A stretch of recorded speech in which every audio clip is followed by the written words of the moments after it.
আমি এই এডুকেশন সেক্টরে চাকরি করার পর একটা জিনিস বুঝতে পারলাম, যেটা আমাদের বাংলার স্কুলে যেটার ঘাটতি আছে, সেটা হচ্ছে কেরিয়ার কাউন্সেলিং। কেরিয়ার কাউন্সেলিং জিনিসটা কি, যে বাচ্চাদের এখনও কোনো আইডিয়া নেই যে জিনিসটা নিয়ে তারা পড়াশোনা করছে কিংবা আগামীকালে তার যে টপিকটার উপর ইন্টারেস্ট আছে, ঠিক আছে, সেটা নিয়ে পড়লে আগামীকালে কিংবা ভবিষ্যতে তার যে ফিউচার অপরচুনিটি কী কী রয়েছে সেগুলো তারা জানতে পায় না। আমাদের বাড়িতে বলা হয় মাধ্যমিকে ভালো রেজাল্ট করে নে, তোর লাইফ সেট হয়ে যাবে, তুই ভালো কিছু করে নিবি। কিন্তু কি করে নেবে? সে যে সায়েন্সে পড়বে, এবারে সে জিজ্ঞাসা করতে পারে যে আমি সায়েন্সে ধরে নাম ভালো রেজাল্ট করলাম, সে তারপর সায়েন্সে ভালো রেজাল্ট করলে সে কী কী করতে পারে, যেই নিট, তাছাড়াও আবার অন্যান্য ইঞ্জিনিয়ারিং, ডাক্তার, এগুলো ছাড়াও তো আরও অন্যান্য ধরনের কেরিয়ারে।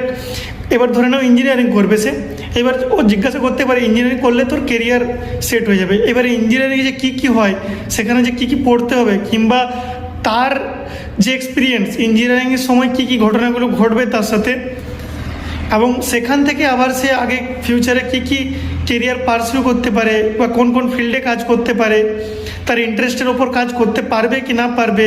আলটিমেটলি সে ছোটোবেলা থেকে কি ডাক্তার হওয়া মানে সে অপারেশন করবে, এ ধরনের কিছু একটা থাকে। কিন্তু তার মধ্যিখানে যে এমবিবিএস করতে হয়, তার আবার পিজি করতে হয়, তার মধ্যিখানে যে পড়াশোনার ব্যাপার, কলেজ লাইফের যে টানাপোড়ার যে ব্যাপারগুলো থাকে, সেগুলো নিয়ে কেউ আলোচনা করে না।